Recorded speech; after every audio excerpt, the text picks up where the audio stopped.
मंडळी नमस्कार, मी उमेश पोदरे, राहणार येवती, तालुका राळेगाव, जिल्हा यवतमाळ. इथे आज आपण SRT शेती शाळा घेतली होती. तर आज आपल्या इथे नेरळ ऑफिसचे जे काही आले होते ऑफिसर आणि तसेच मुंबई विद्यापीठात PhD करणारे पाटील साहेब आले, ते शेतकऱ्यांना मार्गदर्शन करणार होते. आणि त्याच्यानंतर आज आपण सगळे शेतकरी इथं आलेलो आहोत. त्याच्यापैकी आज आपण वर्धा जिल्ह्यातून बरेच शेतकरी आले, त्यात एक आमची माऊली आहे. आपलं नाव सांगा.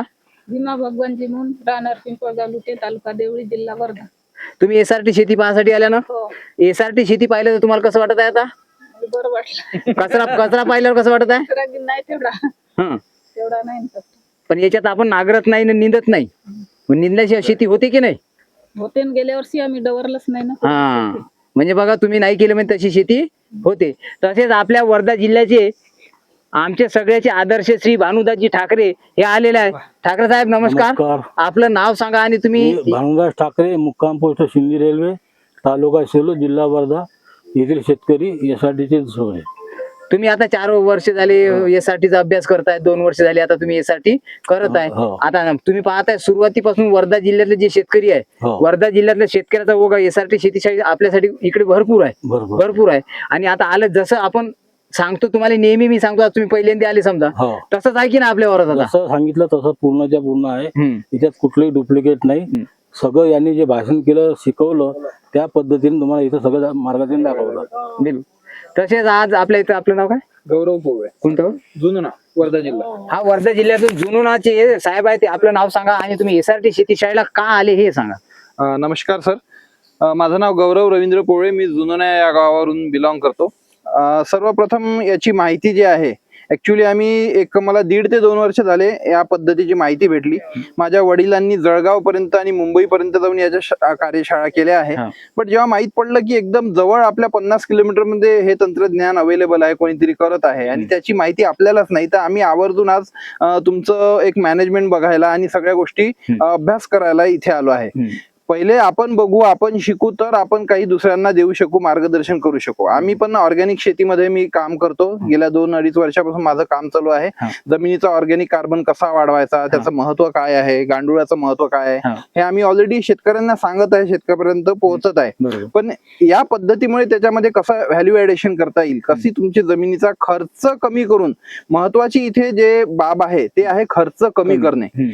आज आपला जो एक समज होऊन बसला आहे की उत्पन्न वाढलं म्हणजेच प्रॉफिट वाढला, एकदम चुकीचा समज आहे. उत्पन्न वाढलं आणि त्यातला अर्धापेक्षा जास्त जर तुम्ही खर्चामध्ये घालवत आहे, त्याच्यात काही अर्थ नाहीये.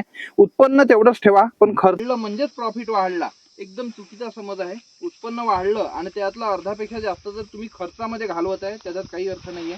उत्पन्न तेवढंच ठेवा, पण खर्च जर अर्ध्यापेक्षा कमी केला आपण, तर नक्कीच आपलं प्रॉफिट वाढू शकते. आज हे इथून आपण बघितलं, हे आपण दिवसभर इथे शिकलो आणि याच्यासाठी आज तर मी इथे आलेलो.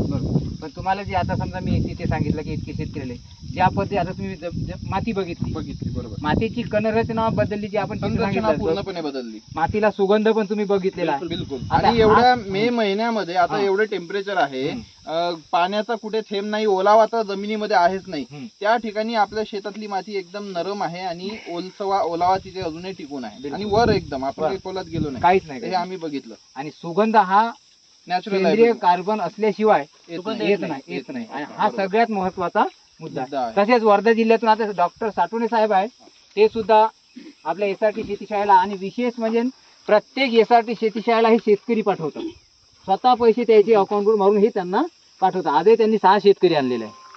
नमस्कार, मी डॉक्टर श्रीकांत साठवणे. राहायला तसं वर्ध्याला आहो, पण माझं जे गाव आहे ते मूळ गाव वरुड.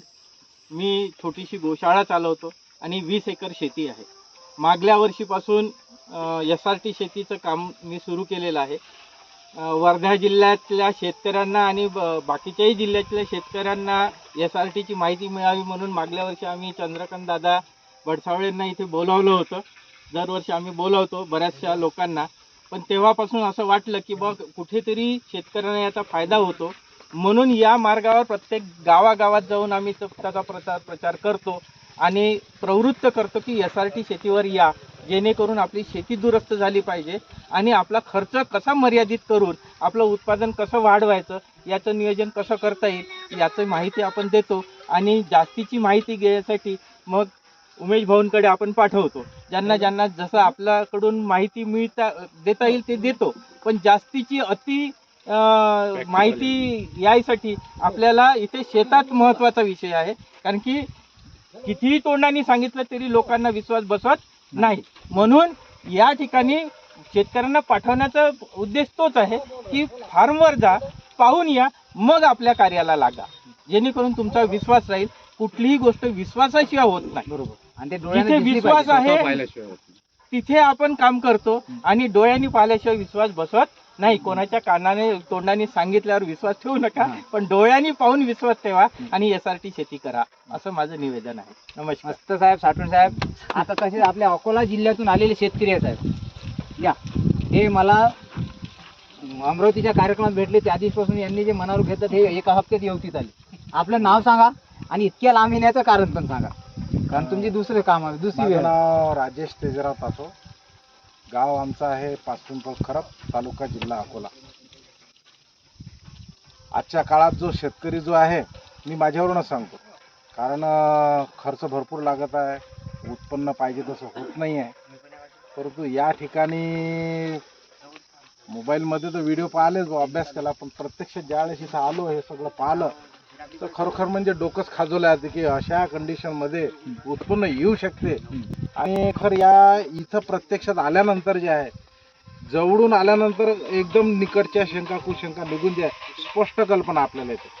आणि मला तर एक पूर्ण हे लक्षात आलेलं आहे, तसं मी पूर्ण तयारच आहे. अक्षरशः 15 एकर माझं क्षेत्रफळ आहे आणि पहिलंच वर्ष असून सुद्धा मी पूर्ण SRT पद्धतीनं 15 दिवसात 15 एकराचा निर्णय त्यांनी घेतला. आणि विशेष लाख मोलाची गोष्ट अशी आहे की शेतकऱ्यासाठी फार कमी खर्चामध्ये आपण SRT शेती करू शकतो आणि खूप चांगल्या प्रकारे हळूहळू का होईना पण आपण ते उत्पन्नाच्या म्हणजे तिथपर्यंत आपण पोहोचू शकतो. निलेश भाऊ, या. वर्धा जिल्ह्यातले आमचे स्टार प्रचारक तसेच सगुणा बागेकडून पुरस्कार प्राप्त शेतकरी निलेश भाऊ गौकर सुकळीबाई हे आता आपलं मत व्यक्त करतील. बरं, पहिलं नाव सांगा. आपलं नाव सांगा. नमस्कार, मी निलेश प्रभाकरराव गौळकर, राहणार सुकळीबाई, तहसील सेलू, जिल्हा वर्धा येथील SRT शेतकरी, वर्ष माझे 3रे. आता हे निलेश भाऊ गोळकर 3 वर्ष झाले पूर्ण झालेलं आहे त्यांचे. हे ऊस वगैरे सगळे पिकं घेतात. निलेश भाऊ, आता तुम्ही या SRT शेती शाळेला आला, तुम्हाला तर काय ट्रेनिंग द्यायची गरजच नव्हती, पण एक आमची भेट झाली बा, आमचा मान वाढला तुम्ही आल्यामुळे महत्वाचं.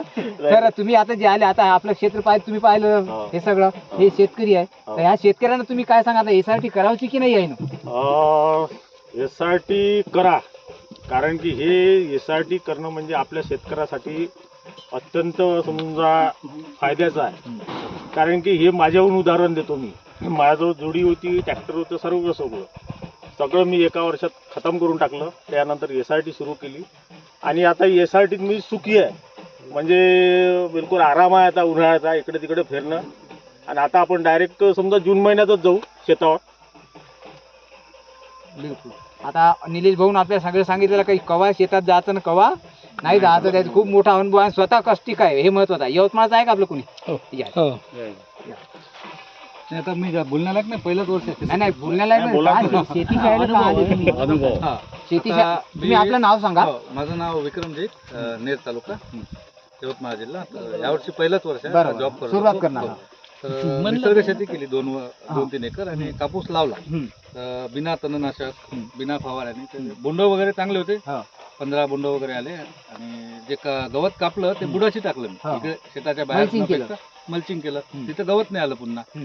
मग बोंड वगैरे चांगले आले 15 वगैरे, पण शेवटी माकडांनी खाल्ले ते. तुडतुडाईने आला, मावा वगैरे आला. एक निंबोळी अर्क आणि ऑर्गॅनिक फवारा मारला, फक्त एकच फवारा. SRT शेतीमध्ये म्हणजे कसं, जसं आता आपण कचरा कापणे म्हटलं तर पुन्हा विषय आला मजूर. आणि मजूर आता आज एक प्रकारचे देव भेटू शकते, पण मजूर भेटणार नाही, कारण काम करण्याची इच्छा आता कोणाचीच नाही. पैसे तुम्ही किती द्या. मग ह्या SRT मध्ये आपल्याला वावरात घुंगरू न, हातातली बांगडी वाजवायचं कामच नाही राहिलं. बैलाला घुंगरू नाही आणि निंदाला बाई नाही. सरस एक आमची म्हण आहे ती, घुंगरू आणि बांगडी पासून सुटका ना. SRT आपला सगळ्यात चांगला पर्याय आहे. आणि कचरा वगैरे जाळणं बंद केलं. हा. ते कार्बन वाढणे आणि बिलकुल, अशी बिलकुल. भुसभुशीत होईल जमीन. बस बस तोच पहिले प्रकार आहे. म्हणजे एक ऑब्झर्वेशन आहे, म्हणजे 35 एक हॉटपॉवरचा ट्रॅक्टर होता हा, आमचा हा. जुना. हा. तो तेच काम करे. हम्म. आता 50चा दम घेत चालते. ते 50 ना 60 HP चा असेल तरी तो 70 पर्यंत तुम्ही गेलेला बोलला आहे. होता, हा. 70 पर्यंत. दाखवा. आणि दम आता घेते तो. आपली जी तुम्ही माती पाहिली इथे आपल्याला ट्रॅक्टर लागेल का आता? नाही बोटाने जसं नरम झाली ना ते. सर म्हणजे एकच होतं आपलं बाप दाखवून आहे तर श्राद्ध घाल ही म्हण आमची नेहमीची राहते, कारण ते कारण तसं आहे. आपल्या पैसे वस्तू बेस आणि तयार आहे. तुमची जी जमीन सच्छिद्र झाली हा. तर ते पाणी होल्ड करायला बिलकुल. पण सारखे झाले ना ते हा. आता. तर त्याच्यासाठीच आपण मग म्हटलं की SRT करताना पहिल्याच वर्षी बदल होणार नाही, तुम्हाला 3 वर्ष त्याला वेळ द्यावा लागेल, तेव्हा तुमचं सगळं काही आता होईल. 1 वर्ष झालं माझं. हा, हा. आता बेड पण आता या पद्धतीची राहील, बिलकुल. तुम्ही जे सांगितलं. ठीक आहे. धन्यवाद. धन्यवाद. आता तुमचे काय